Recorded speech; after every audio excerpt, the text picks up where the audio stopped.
Muy buenos días, de nuevo en la Divina Fauna, con Ruth Escamilla Monroy de Guadalajara, Alejandro Nazaret, radicado acá en el condado de Orange, él es de Guatemala, y nuestro querido amigo Raúl Palacios de Los Ángeles, salvadoreño.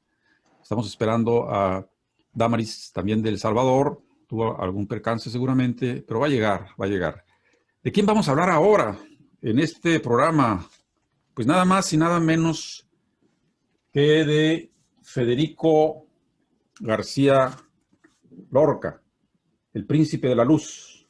Yo tengo una breve introducción, no quiero alargarme mucho porque quisiera pasarle la palabra, como ya nos pusimos de acuerdo con los caballeros, para que Ruth, que ha ido a Granada, que ha investigado sobre Federico García Lorca, pues tome la palabra y use el tiempo que crea necesario para ir ahora sí que descifrando la poesía y la vida de Federico García Lorca. Decía hace un momento, príncipe de la luz, de la vida, y en su muerte ausente de su luna nueva. Murió relativamente joven, aquí decíamos la edad, 30 y tantos años. Y decíamos también, fuera de aquí del programa, que bien puede venir a nuestro segmento de poesía trunca, poesía de poetas jóvenes que mueren en la lucha. Su amigo Neruda, maestro de la vida, vago aprendiz de la muerte. Lorca, el gran metafórico, un surtidor de metáforas. Neruda lo admiraba, entre otras cosas, por eso. Un botón de muestra, una metáfora de Lorca. El mar sonríe a lo lejos, dientes de espuma, labios de cielo. Hermosa la metáfora, la repito. El mar sonríe a lo lejos, dientes de espuma, labios de cielo. Bueno, él perteneció a la generación del 27 en España, una generación que cultivó grandes poetas como Rafael Alberti, Vicente Alexandre, Luis Cernuda, Miguel Hernández, hay que decirlo con voz alta, Manuel Altoaguirre y Jorge Guillén. Por ahí leyendo así a la pronta, a la botabola, estas palabras, el yo es plural, dice García Lorca, el yo es plural. Y leyendo antes a Whitman, en un programa pasado, yo soy la otredad, decía Walt Whitman. El canto a mí mismo, decía, oye, qué narciso, ¿cómo cantarse a sí mismo? No, el canto a mí mismo de Whitman era el canto al amigo, a la naturaleza, que formaba parte de él y él parte de ellos. ¿Qué es un amigo? Le preguntaba un chiquillo al tío de Atahualpa Yupanqui, y el tío contestaba, soy yo mismo, pero en otro pellejo. ¿Acaso no es lo mismo? No. García Lorca, otro parrafón que me encontré por ahí, corto. Jesús Cristo, aparece como un agente de una redención inútil, traicionado por su iglesia y ajeno el mundo a su mensaje. Sartre, el hombre es una pasión inútil. ¿Acaso no es semejante lo que acabamos de leer de García Lorca? El hombre, vamos a decir, el ser humano, para que no se nos vaya a sentir la dama, el ser humano es una pasión inútil. Bien, pues, ¿qué ha escrito? ¿Qué no ha escrito? El romancero gitano, versión 1, versión 2. ahí con metáforas que es su llave maestra para abrir la vida y para entrar a la muerte, con abundancia de símbolos en este primer romancero gitano, la luna, los colores, los caballos, los peces, sentimientos sobre el amor y la muerte en una mítica Andalucía, donde pisamos en la Alhambra, tanto Ruth en su momento y yo también en otro. Ahí estuve también en el Generalife, ¿sí? Bodas de sangre, la vi, pensé que iba a estar en catalán. No, afortunadamente la dijeron allá en Barcelona en español. Bodas de sangre, en el teatro que está ahí en la calle principal. Doña Rosita la soltera, Yerma, escritas con el gran apoyo moral y financiero del entonces ministro de Cultura Fernando de los Ríos. Romance de la Guardia Española, saco un verso nada más de ahí. Tienen, por eso no piensan, de plomo las calaveras. Ese era el ariete que le lanzó a la Guardia Civil Española. Tienen, por eso no piensan, de plomo las calaveras. Y bueno, así le fue. Asemejo esto con Víctor Jara. Usted no es nada, ni chicha ni limoná. Se la pasa hociconeando, caramba, zamba su libertad. Y si sigue hociconeando, le vamos a expropiar las pistolas y la lengua y todito lo demás. No hagas enojar a los pistoleros, maestro. Luego vemos qué sucede, ¿no? El poeta debía ser, según Lorca, a propósito de Góngora, profesor en los 5 sentidos corporales. Todo esto lo estoy así diciendo a botatabla, porque fíjense qué importante, ¿no? El poeta con sus 5 sentidos debe ser esponja que absorba y retransmita, ¿no? Si mis dedos pudieran deshojar la luna, dice en otro verso, ¿no? La luna es axial en la poesía de García Lorca. El caballo en el bestiario de García Lorca es principal también. El más insistente de los símbolos de Lorca es la luna, que Lorca hereda del romanticismo y explora y renueva hasta las últimas consecuencias. Nicolás Guillén decía de la luna otra cosa: astro cornudo, desprestigiado y feo. Y en la literatura esquimal, los esquimales tenían una leyenda, una fábula. La luna es una mujer, pero es una mujer lúbrica. El exceso de amor que hace con los hombres la hace adelgazar hasta que, extenuada, desaparece. 2 visiones o 3 sobre la luna. El agua es lo erótico, la muerte, su símbolo capital, la sangre. El caballo, rey de un amplísimo bestiario, decíamos. Las hierbas de Walt Whitman representan para él la muerte, pero no siempre. Los metales, los colores. Él va pintando en su poesía con colores, las metáforas, y se vuelve un arcoíris todo esto. Andalucía, el gran espacio mítico de Lorca. Y bueno, no vamos a meternos con su estética, porque seguramente Ruth hablará de algo de eso, pero él la explica a través de 3 categorías: el ángel, la musa y el duende. Y no voy a hablar del duende. Ya hablaremos, o ya hablará Ruth, si acaso lo cree necesario. El duende es el alma de la esencia, ¿no?, del creador. Y no tiene que ver, dice aquí, con su, diríamos, capacidad para esto, sino que le brota desde el fondo, desde la esencia del alma. Y bueno, aquí tengo algunos poemas que si nos da tiempo, Ruth, porque le vamos a dar la palabra, pues leeré cuando menos uno. Y así también amenaza Raúl con leer otro, y no sé qué tiene por ahí Alejandro. ¿Te parece bien entonces, Ruth, por votación aquí de los caballeros, que Ruth hable lo que tenga que decir sobre Lorca todo el tiempo que quiera? Adelante, Ruth. Bueno, muchísimas gracias. Es un honor estar aquí otra vez, repetir a la semana de haber estado con ustedes, encontrarnos de nuevo y ahora en torno de, alrededor de un poeta tan magnífico, tan importante, de un creador prolífico, apasionadísimo de lo que hacía. Y pues bueno, me encanta poder compartir esta mañana con José Luis, Alejandro, Raúl, ojalá que Damari se pueda conectar. Y pues muchas gracias por ese honor de permitirme hablar de él. De verdad que fue uno de los autores que más me sorprendieron. Fue el autor que me acercó a la poesía, como que me quitó el miedo a la poesía.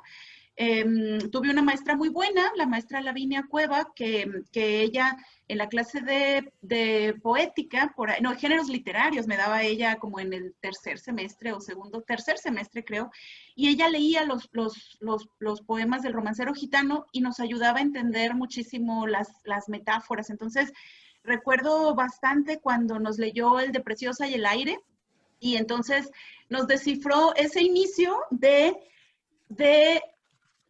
una jovencita que viene tocando un pandero, ¿no? Y jamás dice la palabra pandero, pero cuando habla de la luna de pergamino, pues entonces nos hizo ver que esa luna de pergamino era un pandero que ella venía tocando por el sendero de cristales y laureles, ¿no? Entonces, esta capacidad de describir todo un paisaje y toda una actitud o toda una actividad en 6 versos más o menos, y ya ponernos en el contexto, me acuerdo que fue fascinante. Y después cuando seguimos leyendo ese poema, que es un poema pues bastante fuerte porque habla de un acoso y de un abuso a una niña, a una jovencita, por el viento, a mí me sorprendió muchísimo la personificación que hizo del viento. Este viento lujurioso, este viento que está persiguiendo a esta preciosa, esta gitana, y que está furioso y que como no logra alcanzarla, pues se queda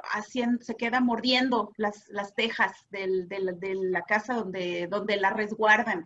Y la resguardan y tampoco sabemos si cae ella en buenas manos, porque cae en manos de carabineros en la montaña, entonces pues no sabemos si realmente la van a proteger o no, pero creo que fue un poema que pues a mí como que me hizo darme cuenta de la expresividad de la poesía. Y otro también que trabajábamos ahí con la maestra era el de La casada infiel, que es tan famoso y que forma parte de tantas antologías de poesía, y que pues ya a lo mejor yo lo había escuchado, y pues sí, hablaba de esta relación de una mujer que no le dice a un hombre, ¿no? Que nunca le dijo que era soltera cuando la llevaba al río. Digo, perdón, le dijo que era soltera cuando la llevaba al río, pero estaba casada, entonces pues es un engaño de ella hacia él. Y en ese poema a mí también me fascinó pues todo el uso que él hace, como mencionaba hace rato José Luis, acerca de los 5 sentidos, ¿no? En ese poema podemos escuchar los ladridos de los perros en la lejanía, podemos escuchar los grillos, podemos escuchar el sonido del viento que está batiendo las hojas de los lirios, podemos escuchar las uñas del gitano cuando está quitándole el vestido a Preciosa, a la casada infiel. Y esa imagen de esas, y hasta podemos escuchar el sonido de la tela, ¿no? El sonido de la tela del vestido de ella. Y podemos ver también muchas imágenes, ¿no? Estas alusiones que hay del cuerpo de ella, del color nacarado de su piel, de los peces, esta metáfora de los peces, que son los muslos. ¿Cómo? Los músculos, ¿no? O sea...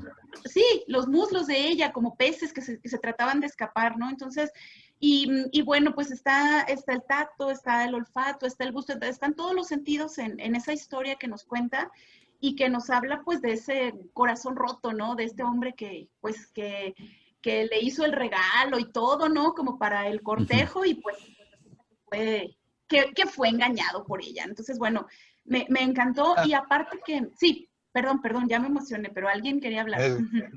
No, dale. Y también otro de los poemas, que ese ya lo leí después y que yo quedé encantada con El romancero gitano, y lo he seguido leyendo pues muchas veces, y hay otro poema que encontré y que me gustó bastante la interpretación que hace Mauricio Betancourt en un libro de la prepa, en un libro que yo llevé como maestra de prepa, y entonces él iba hablando de qué manera ese famoso poema del verde, que te quiero verde, tenía que ver con tantas imágenes de la muerte, ¿no? Ese color verde que al mismo tiempo es vida, pero que en García Lorca también es muerte. El hecho de mostrar en ese poema un diálogo, ¿no? Eso es un poema muy dramático, es como una obra de teatro, es ver al hombre que viene pues muriendo, ¿no? Porque viene herido y que viene queriendo encontrar a su amada en la casa y cuando llega ella está ahogada, ¿no? Entonces, pues todo ese dramatismo y la manera en la que está dicho, porque no es un poema fácil, porque ahí hay como que hay que captar el más mínimo detalle para ir descubriendo quién está hablando, porque aparte hay un diálogo, ¿no? Entre el padre y entre el hombre. Y esta gitana que está, ¿cómo menciona? Porque aparte para Lorca, bueno, la muerte era, él tenía un terror hacia la muerte. Él, a veces cuando estudiaba en la residencia de estudiantes de Madrid, hacía una representación de su propia muerte, porque también era actor. Entonces él, había momentos en los que fingía que estaba muerto y entonces como los amigos reaccionaban, los amigos participaban como de ese funeral y ya él después despertaba, ¿no? Tenía una cuestión ahí muy, muy complicada con la muerte y, y sus imágenes de muerte son hermosas. O sea, la manera de reflejar la muerte es bellísima. Por ejemplo, está la gitana ahogada, nunca dice que está ahogada, ¿verdad? Dice que la sostiene un carámbano de luna, ¿no? O sea, la vemos flotando en el pozo, pero nunca nos dijo que está flotando, ¿no? O sea, nos hace verla reflejada en el agua. Y también otro de los poemas del romancero que a mí me fascina es el del romance de la luna, de esta luna lúbrica, como hace rato comentaba José Luis, me llamó mucho la atención porque esa luna que está mostrando sus senos, ¿no? Y que la menciona, lúbrica y pura, ¿no? Al mismo tiempo. Y también esa luna que es un poco vanidosa, ¿no? Porque, bueno, se asoma, se va a ver ahí al pozo y le advierte al niño, pues, que no vaya a pisarle su vestido, ¿no? Cuando ella se está asomando al pozo, que no pise el blancor de su vestido, pues, le está advirtiendo al niño qué va a pasar, ¿no? Si tú haces eso, cuando vengan los gitanos, pues te van a encontrar dormido, ¿no? Y precisamente es lo que pasa, pero esta personificación de la luna tan, no sé cómo llamarla, o sea, pues es muy humana, pero no sé si es como un poco violenta, ¿no? O sea, es una luna violenta que a fin de cuentas pues se lo lleva, ¿no? Se va con el niño de la mano, se lo lleva. Y a mí me hizo mucho pensar, por ejemplo, en una canción que me encanta de Mecano, la del Hijo de la Luna, y que es esta luna que es una luna muy lorquiana, ¿no? Esta luna que quiere ser mamá y que a como dé lugar va a tener un hijo, cueste lo que cueste y tenga que llevarse a quien se tenga que llevar para lograrlo y que se sale con la suya. Entonces, y que al mismo tiempo es muy tierna, es una madre, es alguien que ama, ¿no? Esa luna que le habla tan bonito al niño, pero al mismo tiempo, pues el niño queda encantado de verla y se ahoga, ¿no? Y esas imágenes de la luna también a mí me sorprendió mucho cuando leí su teatro, por ejemplo, en Bodas de Sangre, que los amantes huyen al bosque y entonces aparece un personaje que es la luna, ¿no? Y que ese personaje es violento en esa obra y que él dice que sí, que va a alumbrar, ¿no? Que va a alumbrar para que los encuentren porque quiere ver sangre, es una luna que quiere ver correr la sangre, entonces es una luna vengadora. Y bueno, esas fueron como la cuestión metafórica que me gustó mucho en el romancero. Después, cuando leí el otro libro suyo, que es el Poeta de Nueva York, pues también me hizo imaginar muchas cosas. Y cuando tuve oportunidad de leer en este libro, cómo fue, que se llama Vida, Pasión y Muerte de Federico García Lorca, solamente yo pude conseguir la segunda parte, ¿no? Cuando fui a la librería de viejo donde lo encontré no tenían la primera, pero fue muy interesante porque habla de, pues más o menos como de su juventud y de su trabajo. Y empieza precisamente en Nueva York. Entonces, ese choque cultural que fue para él ir a Nueva York, que después de venir de un pueblito tan pequeñito como Fuente Vaqueros, y como se me fue, Valderrubio, que es el otro pueblo también donde creció, y de Granada, pues que era una ciudad pues no tan grande, y Madrid, que era una ciudad grande, pero no tan grande, y llegar a Nueva York y encontrarse con los rascacielos y encontrarse con toda la cuestión tan importante de lo económico y con las modas y con tantos vehículos y el tren y con tanta modernidad que lo hace, y que aparte cuando llega a Nueva York había estado en una relación muy estrecha con Dalí, con el surrealismo de Dalí. Entonces Lorca cambia bastante su visión de la poesía, y entonces crea el romancero, el poeta de Nueva York, que es muy surrealista, ¿no? Y que es muy difícil de entender y que es complicado, pero luego existe otro libro donde están sus cartas, y entonces en ese libro de cartas él narra cómo va sucediéndole las cosas durante su viaje a sus padres o a sus amigos, y después vemos cómo transforma eso en poesía en el poeta de Nueva York. Entonces, como decía José Luis al inicio, pues es un autor muy vasto que a lo mejor lo podemos reconocer por El Romancero y por las 3 obras famosas de Yerma, Bodas de Sangre y La Casa de Bernarda Alba, pero antes de escribir esas, bueno, tenía otras 2, por ejemplo, estos 2 volúmenes de teatro, no viene ninguna de esas, ¿no? Vienen otras, unas irrepresentables, como por ejemplo una que se llama El Público, que es muy surrealista también, Doña Rosita la Soltera, La Zapatera Prodigiosa, tiene otras obras de teatro, pero bueno, las grandes que fueron las grandes, sus obras rurales, la trilogía de obras rurales, que lo metieron en muchos problemas porque criticó la falsa, pues la doble moral de Granada en esas obras. Aparte de eso, pues también tiene sus cartas, ¿no? Todos sus libros de cartas, que bueno, esos ya no tenían intenciones literarias, pero pues los podemos leer también. Y bueno, pues creo que es un autor inagotable, muy actual, ahora en tiempos de homofobia y en tiempos de conflictos políticos. O sea, nunca creo que va a ser un autor inmortal. Y al que más quería decir, y su teatro, o sea, su teatro sigue tan vigente, creo, a pesar de que él estuviera reflejando algo que pasaba en los años 30 en su provincia, pues creo que es muy actual las situaciones que presenta en el teatro.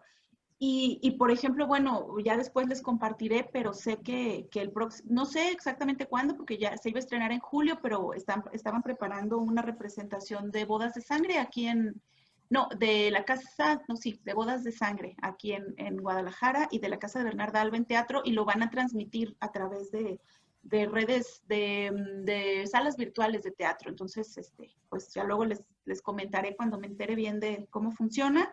Y bueno, pues yo agradezco mucho. Yo podría seguir hablando de él incansablemente porque me fascina, porque leería muchas cosas, pero bueno, no quiero abusar del tiempo.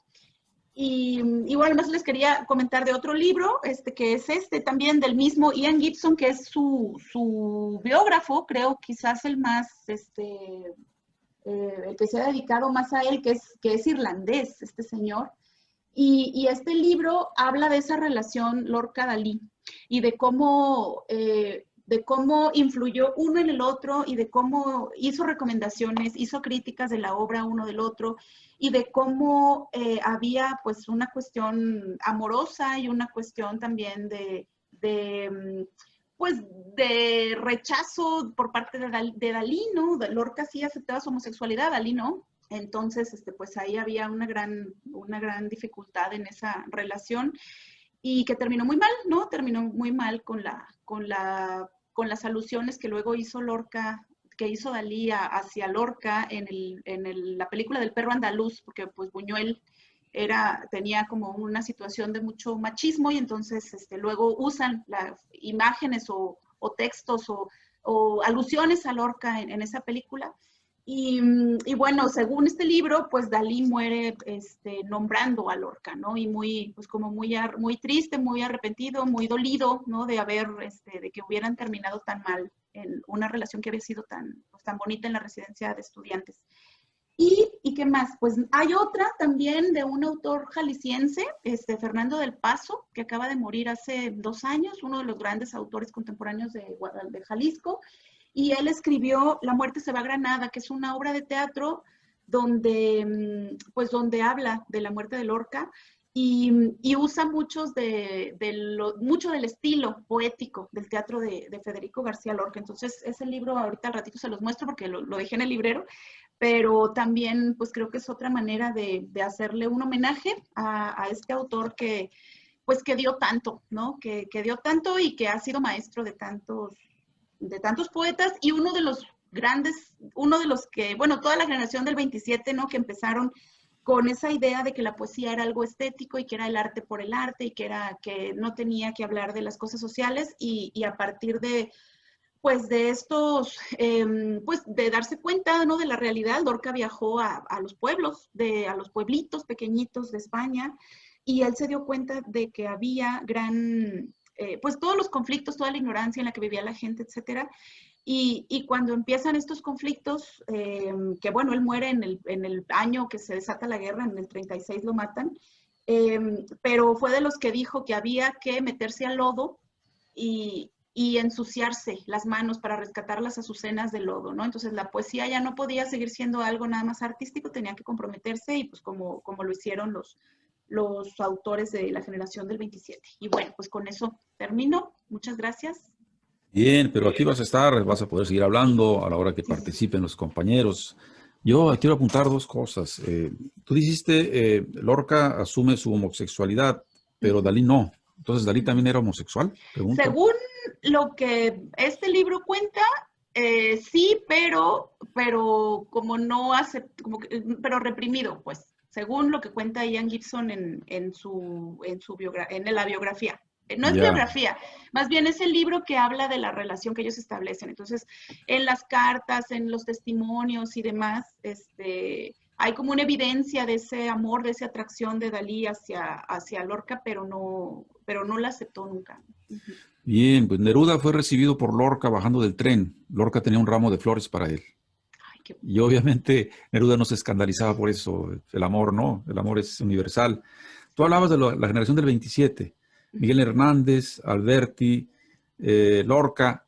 Ellos escribieron poemas políticos y sociales, sobre todo los dos primeros, ¿no? O sea, tal vez los otros sí eran puristas, pero ellos, bueno. En fin, llegó Neruda y echó a perder el asunto, seguramente, ¿no? Ahí a Madrid, contagiándolos con el espíritu belicoso. Aunque fíjate una cosa, y lo digo rápido, Neruda salió de España después de la Guerra Civil como un comunista ferviente, porque vio cómo mataron a sus amigos y al pueblo de España, ¿no? Y por último, Walt Whitman, bueno, también amaba a los hombres y a las mujeres al mismo tiempo, pero me salió la palabra de Whitman. Lo que quería decir es Hemingway. Hemingway, tú que hablabas ahora del terror a la muerte de Lorca. Hemingway decía, porque además Lorca era el hombre más feliz del mundo. Hemingway decía, ¿quién puede ser feliz sabiendo que se va a morir? No. Yo avalo esa frase, ¿no? Yo avalo esa frase. Bien, pues entonces, a ver, ¿quién levanta la mano? Y dijo yo, Alejandro, Raúl, para opinar. La maestra, la doctora, nos acaba de dar toda una cátedra sobre este personaje. No soy doctora todavía, no. Todavía no es doctora. Bueno, pues ya es doctora en conocimiento. Falta que le den el título nada más. Exacto. Bien, bien. Maestra. Ya con decirle maestra con M mayúscula ya creo que rebasamos todos los límites. ¿Quieres decir algo, hermano Alejandro? Ya con eso sí, pues Lorca, músico, poeta, Loco. Dibujante. Ok, músico, poeta, dibujante, dramaturgo, hijo de una familia acomodada, que se matriculó en la Escuela de Filosofía y Letras solo para complacer al padre que quería algún título porque él quería estudiar música, pero le dijeron, no, tienes que estudiar algo, ¿no? Y que desde niño cuando vio una función de títeres se quedó encantado y comenzó a sentir esa inquietud por la producción de teatro, y que en un cumpleaños la madre le regala un set completo de teatro de títeres. O sea, una vida, una infancia privilegiada, con los medios para poder llegar a desarrollar su talento. Manejaba la dicotomía esencial de los términos existenciales de la vida y de la muerte, como bien apuntó Ruth. Y las tres hipótesis de la muerte de él, las razones, y ahí quiero pues, preguntarle a Ruth su punto de vista, es por socialista, por homosexual o por masón. O sea, esas son las tres hipótesis que se manejan, ¿no? Entonces, quiero preguntarle a Ruth su punto de vista al respecto. Uy, bueno, pues es sí bastante complejo, ¿no? La respuesta a la pregunta, pero sí es cierto que la homosexualidad era algo muy penado en una sociedad tan represiva como la de Granada, que fue donde él vivió, donde vivía. También en su teatro, bueno, cuando estuve allí revisando algunas de las, o sea, hay una declaración que a mí me gustaría aquí compartir, que podría hacernos pensar, o sea, bueno, les voy a leer lo que él publicó en un periódico que se llamaba La Voz. Dice, mientras haya desequilibrio económico, el mundo no piensa. Yo lo tengo visto. Van dos hombres por la orilla de un río, uno es rico y otro es pobre. Uno lleva la barriga llena y el otro pone sucio el aire con sus bostezos y el rico dice, oh, qué barca más linda se ve por el agua. Mire, mire usted, el lirio que florece en la orilla. Y el pobre reza, no, tengo hambre, no veo nada. Tengo hambre, mucha hambre, natural. El día en que el hambre desaparezca va a producirse en el mundo la explosión espiritual más grande que jamás conoció la humanidad. Nunca jamás se podrán figurar los hombres la alegría que estalla el día de la gran revolución, ¿verdad? Que te estoy hablando en socialista puro. Entonces, este es parte de un texto que él publica en el periódico La Voz y entonces, bueno, pues, y como hay otros, ¿no? Entonces, pues a lo mejor sí, esa necesidad suya de justicia social, etcétera, pues seguramente también tuvo que ver. Y por ahí hablaban también que en sus obras él exhibió mucho, en las obras de teatro, sobre todo en la casa de Bernarda Alba, exhibió a la gente real. O sea, la casa de Bernarda Alba existe ahí en el pueblo de Valderrubio y entonces fue muy escandaloso mostrar lo que pasaba dentro de las casas, mostrar, pues era un autor político, era político, su teatro era político, entonces, pues no sé, yo creo que es una mezcla de factores. Así es. Bien, nomás para apuntar que el señor Niño Lorca quería ser pianista y luego se puso a estudiar Derecho y fue licenciado en Derecho. Pero los padres de niño lo empujaron a la literatura. Entonces, imagínense, los dos padres, a ver, usted va a ser escritor, lea esto, lea lo otro. Entonces, por ahí viene la vena de Lorca. Raúl, algo que decir, algo que preguntar. La amada infiel. Ay, oye, lo que pasa es que Raúl es declamador, además de poeta. Entonces siempre está el cuscús de que, a ver, declámate. Di, Raúl, tu palabra. Bueno, que hablar sobre García Lorca, ah, tal como lo ha expresado excelentemente bien Ruth y Alejandro complementando, eh, ya no es, ¿qué puedo aportar? Mejor voy a comentar. Voy a decirles lo siguiente. No sé si ustedes habrán notado que todos aquellos personajes a través de la historia que llegan a alcanzar un alto nivel, que se singularizan del resto, siempre hay una tendencia a tildarlos de homosexuales. Siempre.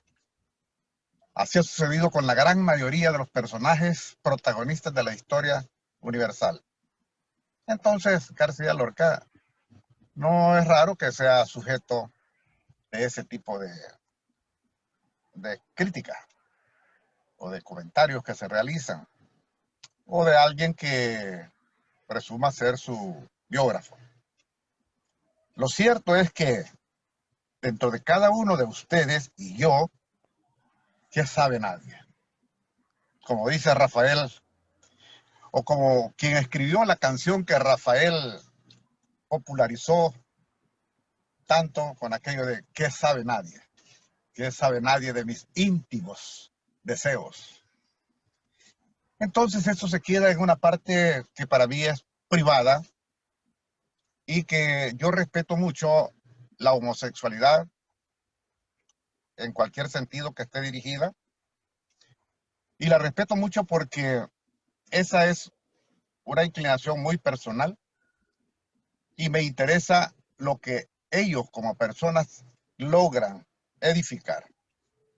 En este caso, García Lorca, lógicamente, fíjense que es un poquito contradictorio. Vemos a un García Lorca con ese tan famoso poema que yo ya lo he declamado en varias ocasiones, pero observen eso de "y que yo me la llevé al río", creyendo que era mozuela, pero tenía marido. Fue la noche de Santiago y casi por compromiso se encendieron los faroles, se apagaron los brillos. En las últimas esquinas toqué sus pechos dormidos que se me abrieron de pronto como ramos de jacinto. Observen esa parte primera en ese poema de García Lorca. ¿Qué observan ustedes? Un amor tremendo, una afinidad hacia su sexualidad con respecto al otro sexo. En este caso estamos viendo que es un poeta que está escribiendo y describiendo al mismo tiempo una situación que se da entre dos personas. Pero también se da el machismo desmedido de aquella época en que los españoles, y como en casi todas partes, chocaban con los franceses. ¿Se acuerdan que los franceses son un poquito más abiertos? Y el machismo en los españoles era muy determinante. Ese poema es una manifestación clara de machismo. Si continuamos con el resto y llegamos hasta el final, nos vamos dando cuenta que este hombre frustrado, en principio enamorado, pero frustrado porque se encontró con una hembra la cual no había perdido la virginidad o no le había entregado su virginidad a él, pues él se aleja de ella, la desprecia y se retira. Y con aquel machismo desmedido manifiesta: le regalé un fajo de, ustedes saben. Un costurero. Y entonces, ¿qué estamos viendo ahí? ¿Estamos viendo a un homosexual? Yo no creo. Estamos viendo a un macho, a un machista. Y que realmente coloca a la mujer en una situación, aunque no a la mujer en general, pero a la mujer a la que se refiere en el poema. Cualquiera en estos momentos la palabra misógino, esa es la palabra bien popular, que antes, nunca antes en mis tantos años de vida la había oído mencionar. La he aprendido en los últimos 5 años o 10 años a lo máximo. ¿Qué quiero decir con todo esto? Quiero decir de que nosotros estamos ante un poeta, un escritor que murió muy joven, tal como lo manifestó Ruth. 38 años, no llegar ni a los 40 años es algo en el cual los que se dedican a la literatura, aquellos poetas, escritores en diferentes ramas de la literatura, apenas empiezan a desarrollarse. Y su desarrollo entre los 30 y los 50 años es donde alcanzan el máximo nivel. Y a veces eso sobrepasa. Llegan a la etapa de la ancianidad escribiendo maravillosamente bien. Dentro del romanticismo, García Lorca tiene su lugar bien ganado, bien merecido. Ahora, en la etapa en que a ustedes y a mí nos ha tocado vivir, resulta mucho más difícil, aunque parezca increíble, mucho más difícil, a pesar de que usamos este sistema como estamos ahorita usando, comunicándonos 4 personas, resulta mucho más difícil destacar la poesía de alguien. Ahora abundamos millones y millones de poetas y publicamos en las diferentes redes sociales nuestra poesía. Por lo tanto, es mucho más difícil ganarse un lugar. En aquel tiempo solo se hacía uso de la imprenta y en aquella época solamente se llegaba a través de la prensa escrita. Y entonces no era tan fácil, pero si tú estabas cerca de un editor de prensa, podías publicar tus poemas. Y eso sucedió con Rubén Darío. Eso sucedió con José María Vargas Vila. Eso sucedió con el autor de 20 poemas de amor y una canción desesperada, amigo de García Lorca. Bueno, amigo de García Lorca. Dicen, dependiendo del criterio de cada quien y cómo a cada uno le guste, para algunos, 20 poemas de amor y una canción desesperada es la obra maestra de la literatura en América Latina. Para otros, Rubén Darío es lo máximo. Para otros, tantos, cada quien en su lugar, también se identifican con sus propios poetas.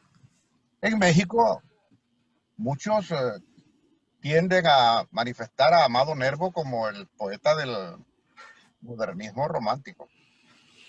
Y recuerdo que yo, cuando gané mi primer concurso de declamación, apenas tenía como unos 12 años, no, menos. Me regalaron un libro, el director del Instituto Nacional en que yo estudiaba me regaló un libro y así se llamaba, Amado Nervo, sencillamente, Amado Nervo. Es cuando empecé, ni conocía ni sabía, empecé a conocer a Amado Nervo. A los pocos días en un concurso de declamación fui y declamé justamente La casada infiel. Raúl. Así que estoy identificado con García Lorca. Ahorita termino, José Luis. Estoy plenamente identificado con García Lorca. Igual que ustedes, en la medida en que vayamos en las próximas invitaciones y estamos presentes, vamos a tener a otro sujeto. Y a lo mejor es eso lo que nos identifica, porque como amamos la poesía, no nos es extraño cuando nos hablan de X autor o personaje. Raúl, Neruda sería el primero en estar en desacuerdo con que su obra maestra son los 20 poemas de amor y la canción desesperada. Lo dijo públicamente, ¿no? Hay otro libro, Residencia en la Tierra. Ahí, por ahí anda la obra maestra de Neruda. Lo dijo él, eso que tú estás diciendo. Sí, sí. Lo que dijeron de él o lo que han dicho de él. Bueno, la gente se va por lo más, diríamos, no fácil, sino por lo más emotivo. Y los 20 poemas, pues los escribió Neruda en una barca soterrada a un lado de la playa y no fue una mujer a la que se lo dedica. Hubo ahí 20 mujeres seguramente para poder escribir ese libro. Bien, bueno, pues 10 minutos tenemos. Aquí levanta el dedo Alejandro. Ahorita te doy la palabra, Alejandro. Nos quedan 10 minutos. Ya vamos a empezar a terminar. Quiero decirles, antes de seguir adelante, que tenemos un poeta vivo ahora. A ver, Raúl se desapareció. Un poeta vivo, se llama Rodrigo, les debo el apellido, chileno, que acaba de publicar un libro. Y ese libro, bueno, pues y a él lo vamos a tener el próximo sábado. Están invitados. Les voy a mandar su obra, como generalmente lo hago, su currículum. Raúl, viene un poeta chileno, Rodrigo, en vivo, desde Santiago de Chile. Lo vamos a tener acá, les mando los poemas. Adelante, Alejandro. Gracias. Dos cosas. Quiero leer un texto breve y quiero hacer una pregunta también de Lorca que se llama Es verdad y dice: ay, qué trabajo me cuesta quererte como te quiero. Por tu amor me duele el aire, el corazón y el sombrero. ¿Quién me compraría a mí este cintillo que tengo y esta tristeza de hilo blanco para hacer pañuelos? Ay, qué trabajo me cuesta quererte como te quiero. Del libro de poemas en 1921. Y la pregunta interesante que se me hace, el análisis psicológico y sociológico que acaba de hacer nuestro amigo Palacio sobre el poema, del machismo y del contenido, de que si el hombre tiene más de una mujer es un macho y si la mujer tiene más de uno es otra cosa. Quiero preguntarle a Ruth su punto de vista al respecto. Sí, yo creo que sí, y creo que Federico García Lorca lo sabía también, porque en sus obras de teatro, por ejemplo, tiene mujeres muy fuertes que critican precisamente eso, ¿no? Esa facilidad que los hombres tienen de hacer lo que quieran y esa necesidad de las mujeres estar en su casa y rebelarse ante ese machismo. Entonces sí, es algo que yo admiro mucho de su obra, esa capacidad de observar las protestas femeninas y plasmarlas tan claramente, sobre todo en las tres, en Yerma, en la casa de Bernarda Alba, sobre todo en la casa de Bernarda Alba y en Bodas de Sangre. Bien. Yo también quiero leer un poema corto, porque ya se nos acabó el tiempo, del libro Paloma Adentro, que escribe Neruda y que García Lorca hace dibujos sobre esto. Y se llama Solo la muerte. Hay cementerios solos, tumbas llenas de huesos sin sonido, el corazón pasando un túnel oscuro, oscuro, oscuro. Como un naufragio hacia adentro nos morimos. Como ahogarnos en el corazón, como irnos cayendo desde la piel al alma. Hay cadáveres, hay pies de pegajosa losa fría, hay la muerte en los huesos, como un sonido puro, como un ladrido sin perro, saliendo de ciertas campanas, de ciertas tumbas, creciendo en la humedad como el llanto o la lluvia. Yo veo solo, a veces, ataúdes a vela, zarpar con difuntos pálidos, con mujeres de trenzas muertas, con panaderos blancos como ángeles, con niñas pensativas casadas con notarios, ataúdes subiendo el río vertical de los muertos, el río morado, hacia arriba, con las velas hinchadas por el sonido de la muerte, hinchadas por el sonido silencioso de la muerte. Neruda y García Lorca. Pues ahí lo tienen. Bien, pues empezamos a despedirnos, nos quedan, ¿qué? 6 minutos. Si quieres empezar, Alejandro, por la despedida. Sí, García Lorca, sus líneas de teatro las escribía en verso, o sea, él incorporó la poesía en el teatro. Y se me hizo también interesante, un poco chocante, escuchar una declaración de Borges que lo consideraba un poeta menor, ¿no? Y cuando le preguntan por qué, dice, porque a mí, yo no me familiarizo con la poesía visual, para mí la poesía es auditiva, ¿no? En ese sentido, mi pregunta para nuestra invitada Ruth es, ¿cómo consideras más a Lorca? ¿Poeta? ¿Dramaturgo? ¿Cuál es la categoría en que más te impactó? Pues creo que como poeta, porque su teatro no deja de ser poético. O sea, cualquier cosa que haga, incluso las cartas que les escribe a sus papás, están tocadas por la poesía. Entonces, un poeta dramático, diría. Sí. Como Gabriel García Márquez es un poeta narrativo, o sea, la poesía es, diríamos, el agua que transmina todas las artes de la escritura. Bien, Raúl, estamos en la despedida, Raúl, ¿qué tienes que decirnos? Tienes el micrófono apagado, Raúl. Desapareció. Ahí está. Me gustaría pedirle a Ruth que nos leyera un poema a ella también. Seguro, seguro. Al final lo va a leer si gusta. Raúl, la despedida. Solamente quiero decirles que para mí siempre será un placer acompañarlos en este tipo de programa. Yo agradezco mucho que José Luis siempre tenga esa deferencia para mi persona, así como la tiene para ustedes. Compartir por segunda ocasión con Ruth es maravilloso. Alejandro, pues ya nos estamos familiarizando en la medida que hemos venido compartiendo un poco de más tiempo. Y en esa medida en que nos hacemos presentes, aprendemos. Y nada mejor que seguir aprendiendo de aquellos que saben. Así que un placer compartir con ustedes y nos seguimos viendo. Bien, hay una solicitud de última hora de Alejandro Ruth que quiere que leas un poema. Adelante, si es que estás dispuesta a eso. Gracias. Hay un poema que escribí, pero es muy largo, que es que habla de García Lorca. No importa, léelo, por favor. Voy a leer un pedacito, son como los dos primeros fragmentos. Bueno. Tenemos el tiempo para ti. Y muchas gracias. El comienzo, voy a leer el comienzo, se llama Elegía Perpetua. Embrujo de las rocas, nubes y cuchillos, agua profunda, balsas perdidas en un ojo de la luna, Satie, Wagner, Roca de sal blanda que no resiste tu avance, muro blanco, una máscara, distancia y rumor de cristales.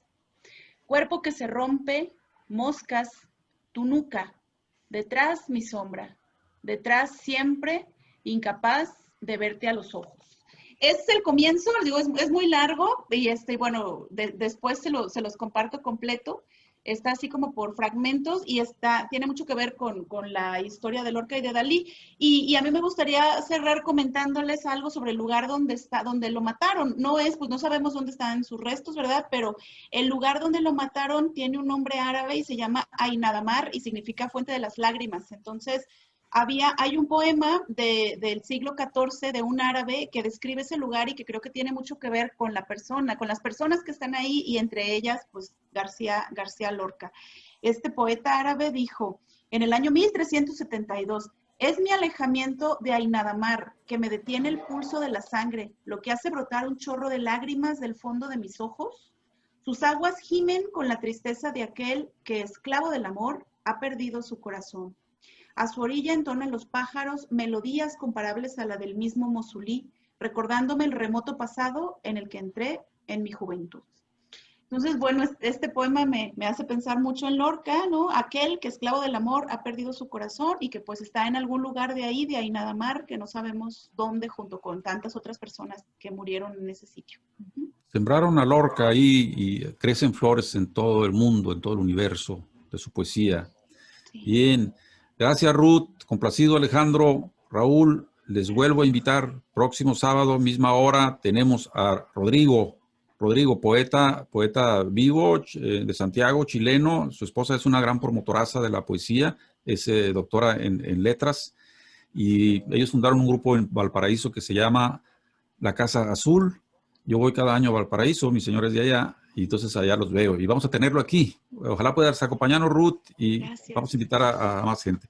Ahora sí nos vemos. Gracias por estar con nosotros en la poesía. Muchas gracias. Hasta pero muy pronto. Gracias. Thank you very much. Gracias a todos. Gracias, Ruth. Gracias.